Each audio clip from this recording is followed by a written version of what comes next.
Hello मेरे प्यारे साइलियंस, सबका स्वागत करता हूं अपने इस क्लास में। आज का class biology class 12 chapter number 3 sir ending position पे आ गए हम लोग। आज हम लोग को डेरिवेटिव्स पढ़ने हैं। इट्स मीन इंट्रोडर्म, मेसोडर्म और इक्टोडर्म, ये हम लोग पढ़ेंगे और फिर फाइनली पार्टूरेशन और लैक्टेशन, फिर चैप्टर खत्म।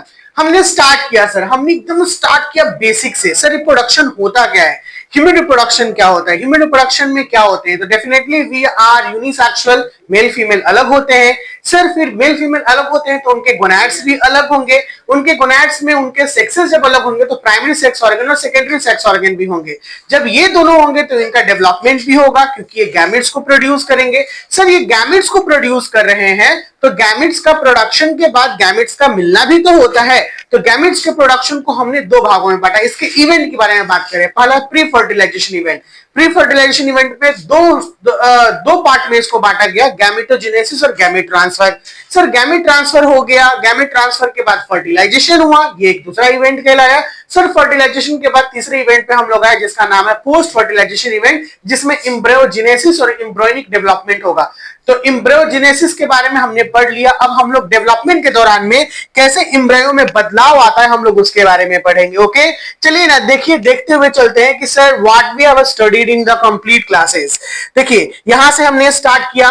Okay this is the first section of your class, the first.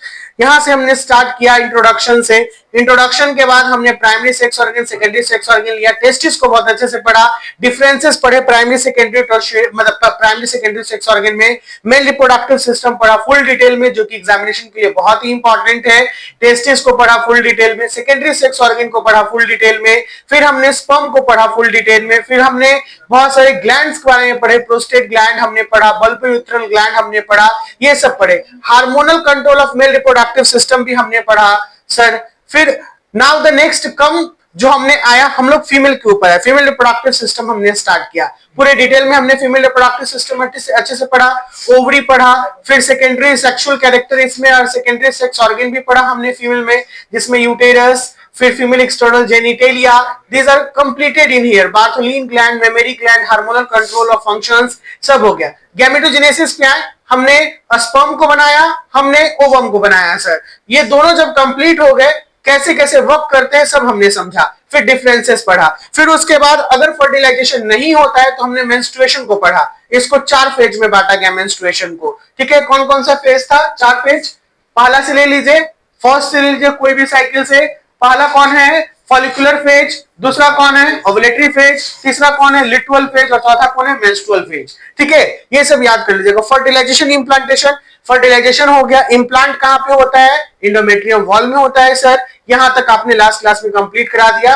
फिर लास्ट क्लास में सर प्रेगनेंसी और एम्ब्रियोनिक डेवलपमेंट आपने कंप्लीट करा दिया कि प्रेगनेंसी और एम्ब्रियोनिक डेवलपमेंट कैसे होता है। So today our class is the derivatives of ectoderm, the derivatives, not only ectoderm, ectoderm, mesoderm और endoderm हम लोग आज लेके चलेंगे। So without wasting our time, let's we start here the derivatives।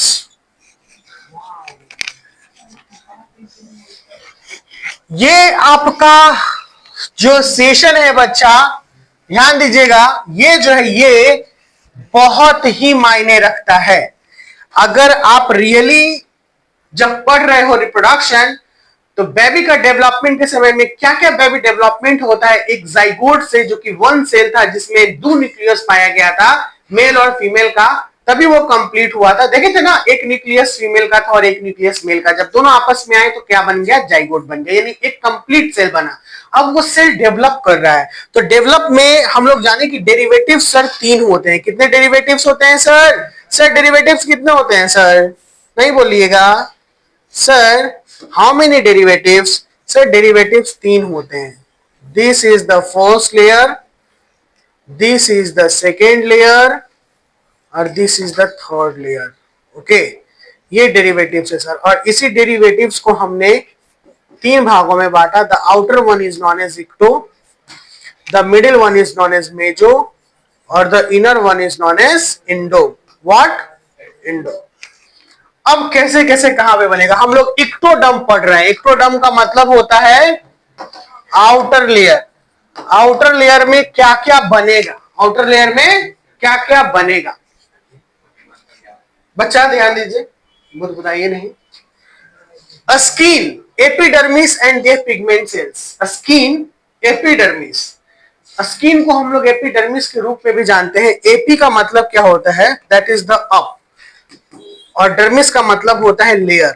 It is known as upper layer, यानी ऊपरी परत, उसी को ना स्किन बोलते हैं। लेयर का मतलब परत।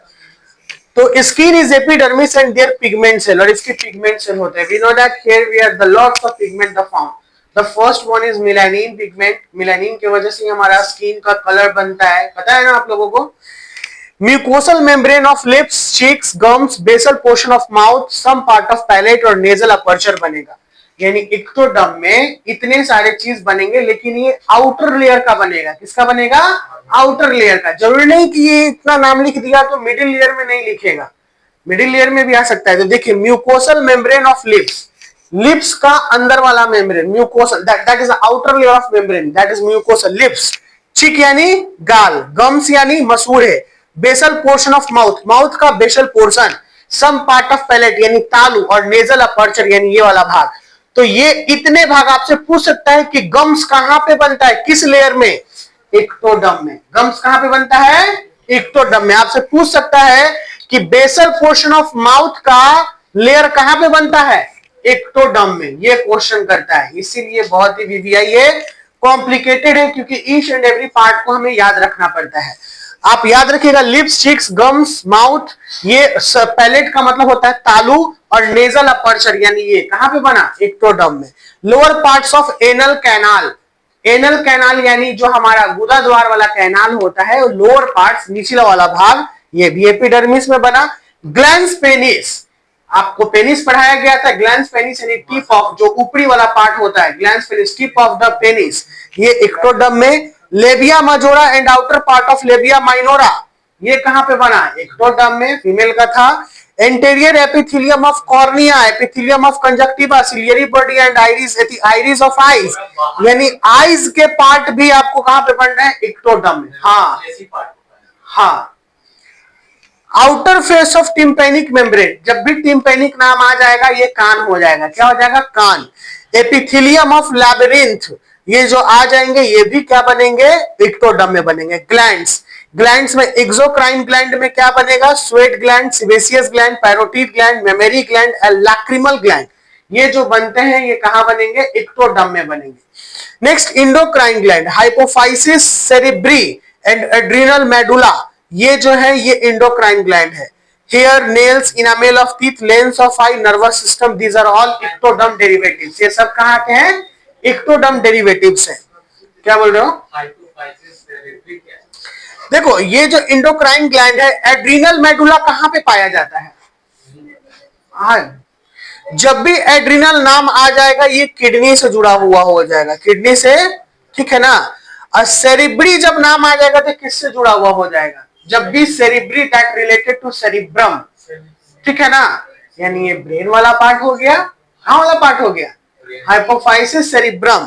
एड्रिनल मेडुला ये इंडोक्राइन ग्लैंड है, क्योंकि हमारा जो इंडोक्राइन ग्लैंड हमारे केवल किडनी में ही नहीं और अलग पार्ट में नहीं, हमारे ब्रेन में, pituitary gland, this are all endocrine gland, exocrine gland, दोनों का एक अपना काम है।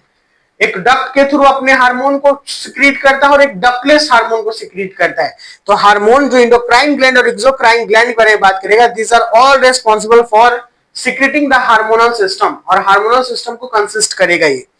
Hair, nails, enamel, teeth of lens, nervous system इसमें बन गया।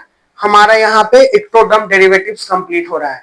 ये डेरिवेटिव्स को आप एक बार और अच्छे से पढ़ लीजिएगा जब आप नोट्स बनाइएगा तब, ठीक है ना। ईच एंड एवरी पॉइंट्स और याद रखिएगा। Come to the next derivative, that is mesoderm. क्या है डेरिवेटिव दूसरा? मेसोडर्म, यानी बीच वाला डर्म, ठीक है ना। The second layer of which one layer? The second layer of derivatives.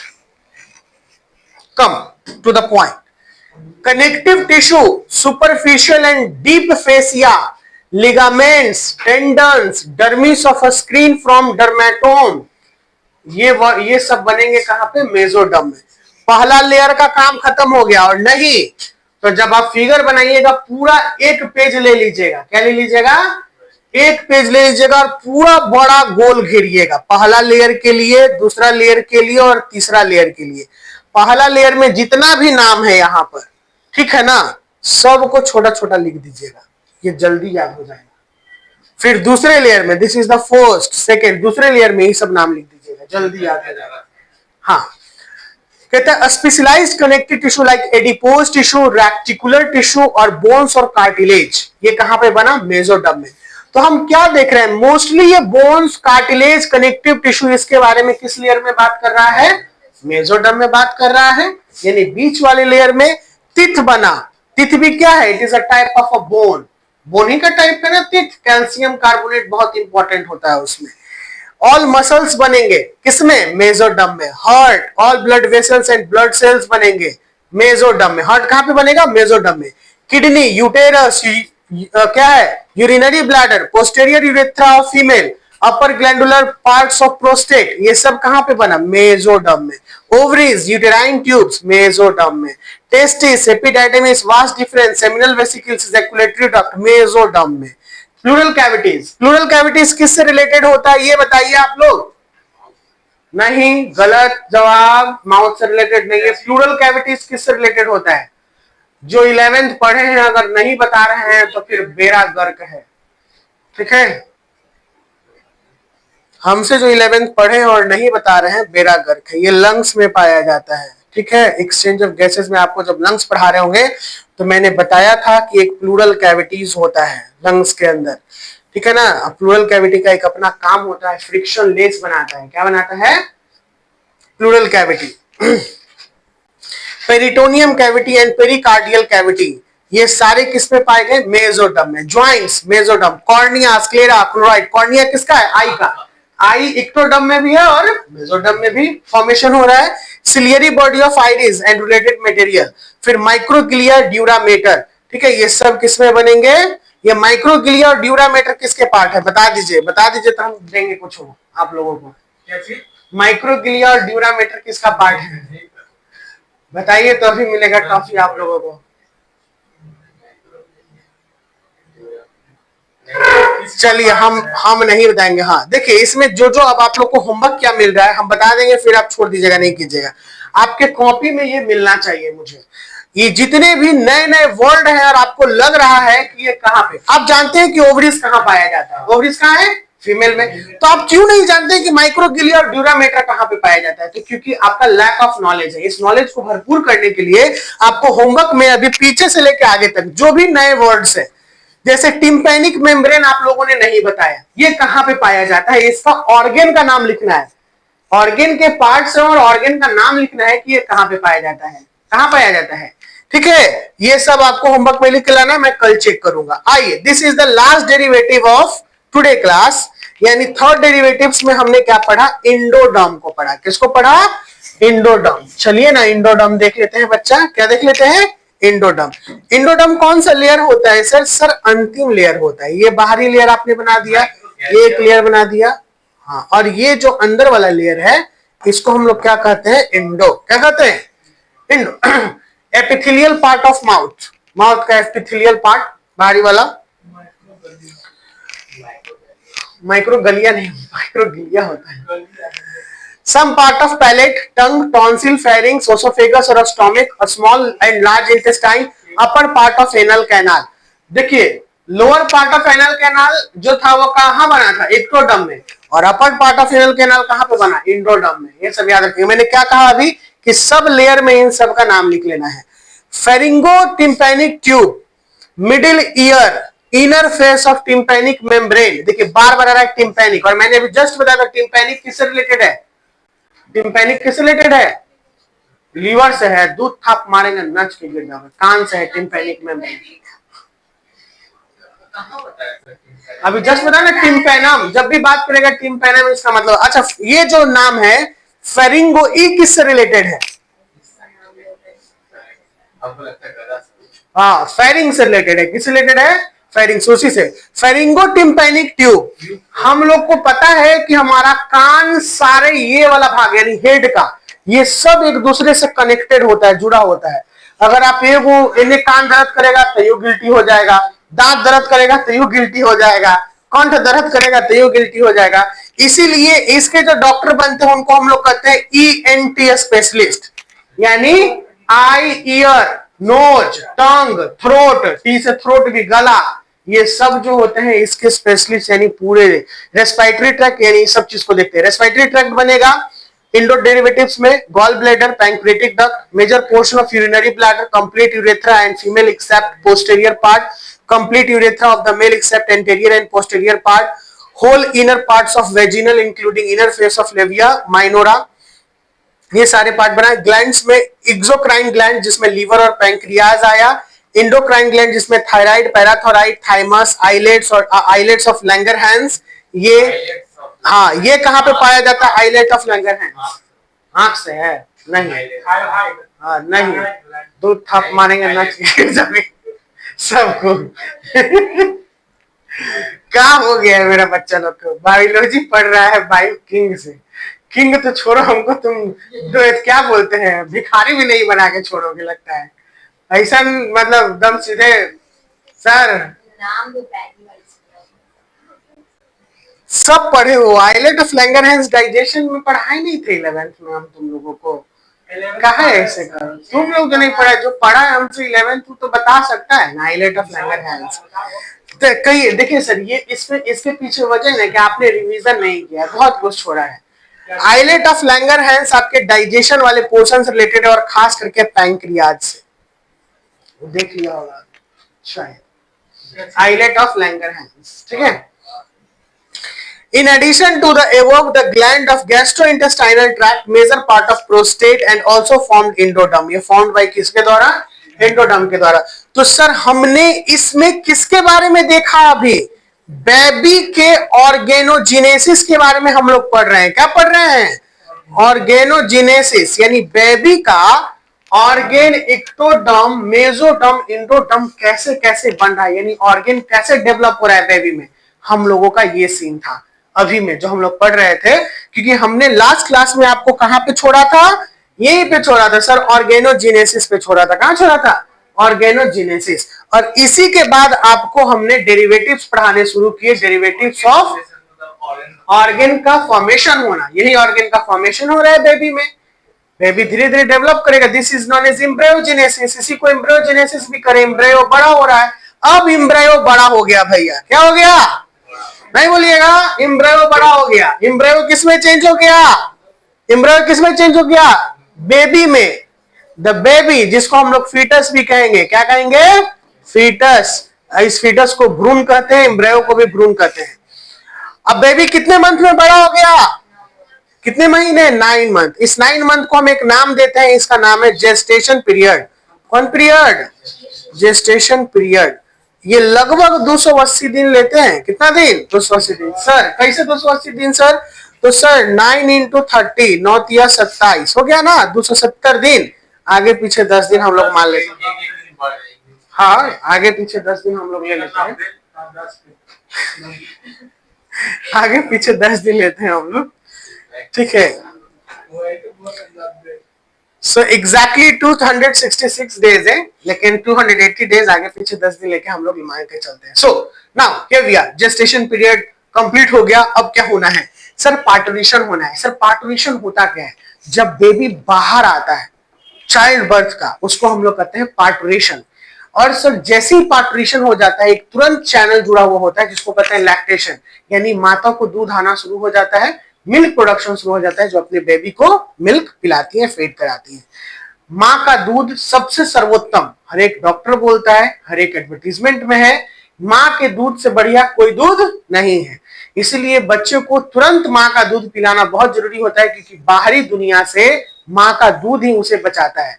बाहरी micro organism, foreign particles, different types of diseases, ये माँ का दूध ही उसे बचाता है, क्योंकि उसे इम्यून प्रोवाइड करता है। इम्यून का मतलब बाहरी दुनिया जो अभी अनजान था, क्योंकि गर्भ में है तो माँ प्रोटेक्ट कर रही है, लेकिन गर्भ से बाहर आया तो बहुत सारी चीज उस पर अटैक कर रहे हैं जो इनविजिबल है। तो उससे कौन बचाएगा? इम्यून बचाएगा बच्चा को। और वो इम्यून कहां से मिलेगा? माँ के दूध से मिलेगा। किसे मिलेगा? माँ के दूध से। माँ के दूध में क्या पाया जाता है? न्यूट्रिशन तो पाया ही जाता है, लेकिन और क्या पाया जाता है? कोलेस्ट्रॉल पाया जाता है। ठीक है, आगे after 9 month of pregnancy, pregnancy के 9 महीने के बाद, क्या है, प्रेगनेंसी के 9 महीने के बाद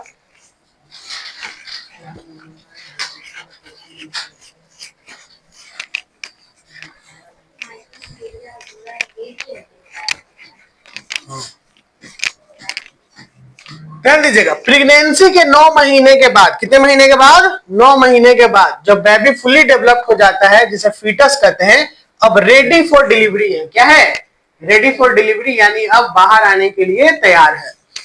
the process of childbirth is called parturition, यही बात याद रखना है कि जो चाइल्ड बर्थ का प्रोसेस होता है उसी को हम लोग क्या कहते हैं, पार्टरिशन कहते हैं, क्या कहते हैं, पार्टरिशन।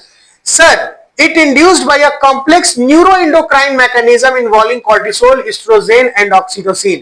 सर, ये जो स्टार्ट होता है या फोर्स होता है, ये न्यूरोइंडोक्राइन मैकेनिज्म के द्वारा स्टार्ट होता है। न्यूरो का मतलब ब्रेन के द्वारा हार्मोनल बैलेंस को देखना है, और उस समय में बहुत सारे हार्मोन्स रिलीज होते हैं, like cortisol, estrogens and oxytocin. These hormone are plays very important role in parturition, यानी बाहर निकलने में बेबी को बहुत मदद करता है। न्यूरो इंडोक्राइन मैकेनिज्म होता है कि जो ब्रेन से इंडोक्राइन ग्लैंड्स का साइमल्टेनियसली मैचअप करना according to their work, according to their demand. जैसे हमने कहा, जैसे एकदम सिंपल से बात में हम कर रहे हैं कि हम क्रिकेट खेलने या खेल रहे हैं सर, सामने से वो बॉल फेंका और आपको कैच करना है, तो ये होता है कंट्रोल एंड कोऑर्डिनेशन। ये पढ़ना था आप लोगों को। कंट्रोल एंड कोऑर्डिनेशन का मतलब कि वहां से बॉल फेंका और मेरा न्यूरो मैसेज कर रहा है कि अरे बॉल आ रहा है, कैच करना है, तो हमारा जो मैकेनिक है, हमारा जो शारीरिक ऊर्जा है या शारीरिक गतिविधि है, उसको कैच किया। तो यहां पर जब बेबी बाहर निकलता है तो उस समय में ब्रेन को मैसेज जाता है, that is neuro, okay, that is neuro, brain को मैसेज गया न्यूरो, और वहां से इंडोक्राइन ग्लैंड्स हार्मोन सीक्रेट कर रहा है, that is neuro endocrine mechanism. आप समझ में आ गया? न्यूरो कर रहा है, हाँ, तो न्यूरो का मतलब हार्मोन का सबसे बड़ा मास्टर ग्लैंड तुम्हारा ब्रेन ही रखे हुए है, जिसका नाम है पिट्यूटरी ग्लैंड। कहां पे मौजूद होता है? ब्रेन में, तो उसको मास्टर ग्लैंड कहते हैं। तो ये न्यूरो का मतलब ऐसे कैसे, क्योंकि न्यूरो जो हो गया, न्यूरॉन्स को रखे हुए हैं। न्यूरॉन्स यानी एक लाइक वायर लाइक स्ट्रक्चर, जैसे ये मैंने लगा दिया है एक, क्या बोलते हैं इसको, सॉकेट नहीं, इस कैमरा नहीं, ये अरे सॉकेट जिसमें स्विच सारा लगा हुआ है, इसको बोर्ड, ठीक है ना, इलेक्ट्रिक बोर्ड कभी कभी नहीं आता है दिमाग में, इलेक्ट्रिक बोर्ड लगा हुआ है, हमको ई लाइट जलाना है, वहां से हमने एक वायर दिया है, यहां तक पहुंचा है, अब हमने वहां पे स्विच दिया, तो electric board is a brain जहां पे सब वायर मौजूद है और सबका स्विच मौजूद है। हमको जरूरत पड़ा यहाँ पे लाइट देने के लिए, हमने, हाँ, हमने वहां स्विच टिपा, करंट आना शुरू हो गया और लाइट जल गया। बिल्कुल, तो brain is the control centre, that is a neuro part. और जैसे कि अगर शरीर से बेबी बाहर निकल रहा है तो जो न्यूरॉन्स है वो मैसेज भेजे ब्रेन को कि अब आपको इंडोक्राइन ग्लैंड्स को एक्टिव करना है, और ये कॉर्टिसोल और क्या oxytocin, this type of hormone आपको रिलीज करना है। तो cortisol, estrogen and oxytocin hormone release हुआ। Powerful contraction of the uterus, uterus का पावरफुल कॉन्ट्रैक्शन होता है, पुश ऐसे करके, ठीक है, पावरफुल कॉन्ट्रैक्शन हुआ ये वाला। दिस लेबर नीडेड फॉर पार्टरिशन, और ये लेबर बहुत जरूरी है पार्टरिशन के लिए। आपने 3 इडियट मूवी में देखा होगा, ठीक है ना, बेबी बाहर नहीं आता है, बेबी बाहर नहीं आता है, करो करो चिल्लाओ, उसी में ऐसे कर, जैसे कस के जब हम लोग कूदने वाला बात करते हैं, लाइक जैसे नहीं होता है, या फिर आपका लैट्रिन वगैरह बच्चा लोगों में बहुत ज्यादा देखने के लिए मिलता है, तो लैट्रिन कूदते हैं तब फिर बाहर आता है। उसी तरीके से बेबी भी जब पेट में होता है तो वो प्रेशर दिया जाता है, लेबर, इसी को कहते हैं लेबर, कस के, जैसे ये कहो अगर थक जाता है तो सांस, लेकिन बहुत बड़ा कॉम्प्लिकेटेड होता है। इसी में अगर माताएं अगर रुक जाती हैं, जो भी मदर हैं, बेबी को निकालने में असमर्थ हो जाती हैं, थक जाती हैं, रह जाती हैं ऐसे, तो वो खतरा होता है। इसीलिए फिर डॉक्टर अब क्या करता है, बड़े ऑपरेशन से बेबी को निकाल के हटा देता है, नहीं तो दिक्कत है। समझ में आया? और उसी मूवी में दिखाया है, क्योंकि बारिश के समय में बहुत मुश्किल हो गया था, 3 इडियट्स का सीन आपको लास्ट वाला दिखा रहे हैं, तो उसमें दो चीज मिलके, एक डॉक्टर और दूसरा इंजीनियर मिलके बेबी को क्या कराता है, पार्टरेशन यानी बेबी को डिलीवरी करवाता है। और बहुत ही अच्छी मूवी थी। इसमें कितना प्रेशर का शक्कर पंप चाहिए जिससे शक्कर करके निकाला जाता है, है ना। ऐसे तो बेबी निकलेगा नहीं, नुकसान हो सकता है। हाँ, प्रेशर का बहुत बड़ा था। तो उसमें देखिए ये 3 तरीके के लेबर होते हैं, यानी 3 स्टेज का लेबर होता है। First stage labour that is dilation of cervix, cervix थोड़ा फैलता है। Second stage labour delivery of baby, यानी बेबी अब बाहर आना शुरू हुआ, ठीक है। और थर्ड स्टेज लेबर यानी delivery of placenta and umbilical cord, यानी थर्ड स्टेज लेबर में बेबी बाहर आ गया और प्लासेंटा और अम्बिलिकल कॉर्ड भी बाहर चला आता है, जिसको कट करके बांध दिया जाता है। The signal of placenta partition originate with fully developed foetus and the placenta which induce mild uterine contraction called foetal ejection reflex. ये क्वेश्चन कई बार किए हुए हैं, ठीक है, इसीलिए इसे एमवीवीआई कर लीजिएगा। What do you understand by foetal ejection reflex, ऐसे करके। काटने के बाद जाता है कौन, वो काटने के बाद शेड हो जाता है, खत्म हो जाता है, गिर जाता है, ठीक है, काम खत्म हो गया प्लासेंटा का। जिसका काम खत्म हो गया, खत्म हो गया। अब बेबी का, अब सुनो, अब बेबी का क्या होता है, बेबी का 1 हफ्ता के अंदर में वहां पे वो फिर वो हट जाता है ना भी। सेंटर से कहा, बीच से काटा जाता है, तो बांध दिया जाता है। फिर बेबी का 7 दिन या 8 दिन या 10 दिन के बाद वो खुद अलग हट जाता है, सेपरेट हो जाता है नाभि से, और मदर का उसी समय में अपना बाहर आ जाता है, खत्म हो जाता है। So here we are. The signal of placenta parturition, जब प्लासेंटा का सिग्नल पार्टूरेशन के लिए होता है तो फुली डेवलपमेंट फीटस का, यानी जब फुली डेवलपमेंट फीटस तैयार हो जाएगा तो प्लासेंटा ऑलरेडी सिग्नल देने लगेगा कि अब पार्टूरेशन करना है। और उस समय में प्लासेंटा एक इंड्यूस करता है, इंड्यूस का मतलब माइल्ड यूटेराइन कॉन्ट्रैक्शन, यानी अब यहीं से प्लासेंटा, इंड्यूस का मतलब टू स्टार्ट कर दिया एक माइल्ड यूटेराइन, यानी यहां से कॉन्ट्रैक्शन होना शुरू हो गया, यानी धीरे धीरे।